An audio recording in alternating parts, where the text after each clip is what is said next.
The sea was too calm that night. Waves whispered against the rocks like secrets they didn't want to tell. I remember the clinking of cutlery, the low hum of laughter from nearby tables, the faint smell of wine and grilled lemon. And her voice, sharp, sweet, cruel. "Don't embarrass yourself trying to order," she said, smiling wide enough for everyone to see. "You don't even know what this food is." The waiter froze, pity in his eyes. The kind of pity that lingers. I nodded, a small smile. That was all. Inside, something broke so quietly it made no sound at all. She went back to scrolling through the menu, proud of herself for being worldly, cultured, sophisticated. She didn't notice the waiter's glance, didn't notice my stillness. But I noticed everything. The way her voice had just the right volume. Not loud enough to be shouting, but clear enough for strangers to hear. The way her laughter turned to a satisfied sigh after the insult landed. The way she looked at me, not like a partner, but a project she'd already outgrown. The sea kept moving. The wine kept pouring, and I kept smiling. Because that's what you do when humiliation becomes routine. You collect it quietly, like receipts. That night, I couldn't sleep. She slept beside me, one leg draped lazily over the silk sheets, her breathing steady, unbothered. I watched her, studied the woman who claimed to love me. Love, I realized, is rarely cruel by accident. Her tone had changed over the months. Little jabs wrapped in laughter. "Don't wear that. You wouldn't understand this. You're lucky I'm patient." Always in public. Always with witnesses. But the dinner, it was different. It wasn't teasing. It was a declaration. A line drawn in invisible ink. "I'm above you." She thought she was the one treating me to this trip. That she had arranged everything, booked it, paid for it. She never asked where the funds came from. She just assumed my silence meant limitation. It never occurred to her that silence can be strategy. That restraint is a form of control. Lying there, I remembered the way the waiter had looked at me, hesitant, uncertain, as if waiting for a reaction that never came. I wondered what he thought of me. Weak, maybe. Obedient. He'd learn otherwise, one way or another. They all would. In the days that followed, she posted everything. The dinners, the beaches, the dream vacation. Each caption began with, "He surprised me again." She didn't know how right she was. I played the part, smiled in pictures, held her hand when people were watching. Inside, I was revising an equation, one that always ended with subtraction. I reviewed the credit statements, receipts, the hotel records, all in my name. I had made sure of that before the first flight took off. It wasn't revenge then, it was insurance. In case she ever forgot who made all this possible. In case she ever mistook kindness for weakness.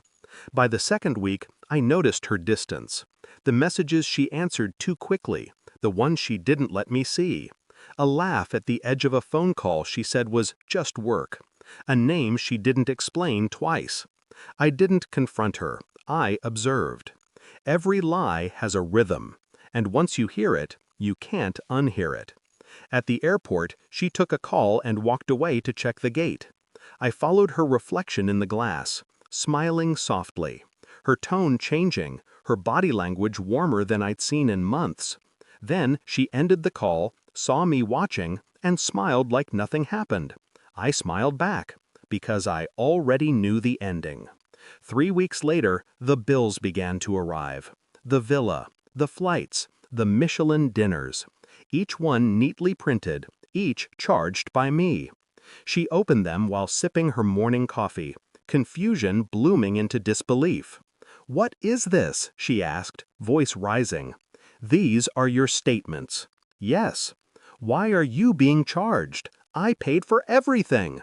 I looked up from my laptop, calm, detached. "No, you didn't." Her face paled, then flushed. She began searching her phone, opening apps, scrolling frantically. Her credit card balance? 0. Her bank records untouched. Every payment she thought she made had been redirected through my account. Her illusion shattered in real time. I said nothing.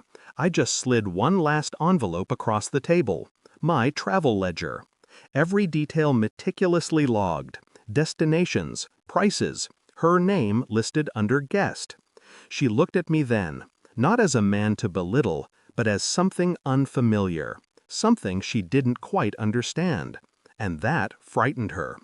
She started crying, not because of guilt, because of exposure. "You made me look like a fool," she said. Her voice trembled, a mix of anger and panic. I sipped my coffee. "You did that yourself." She tried to spin it, to soften the moment, to find the upper hand again. But the words didn't come. Because she finally understood, I had let her perform her arrogance on a stage I had built. Every photograph, every caption, every self-congratulatory smile, funded by the man she mocked. I stood up, straightened my jacket. "Don't worry," I said, "you don't have to pay me back." She blinked, confused. "That vacation," I continued, "wasn't about money. It was about clarity." Her lip quivered. "What does that mean?" I smiled. "It means you were the investment." And like all bad investments, she'd been written off. I left her there, still holding the bills, still trying to rewrite the narrative in her head. Outside, the air felt cleaner, lighter. The same waiter from that night might have been proud, if he'd seen it, the quiet man who took an insult and turned it into a lesson. Somewhere, she was probably rehearsing excuses, telling herself I'd overreacted, that it was just a joke. But the thing about jokes is, they stop being funny once the bill arrives. I didn't block her number, didn't delete her photos, didn't need to, because silence, when it's earned, is louder than any goodbye. And as I walked away, I realized something simple. She had tried to humiliate me in front of strangers, but now she'd have to live with the memory that the man she mocked was the one who paid for her humiliation. Final line, I didn't raise my voice that night, because some lessons cost too much to be spoken aloud.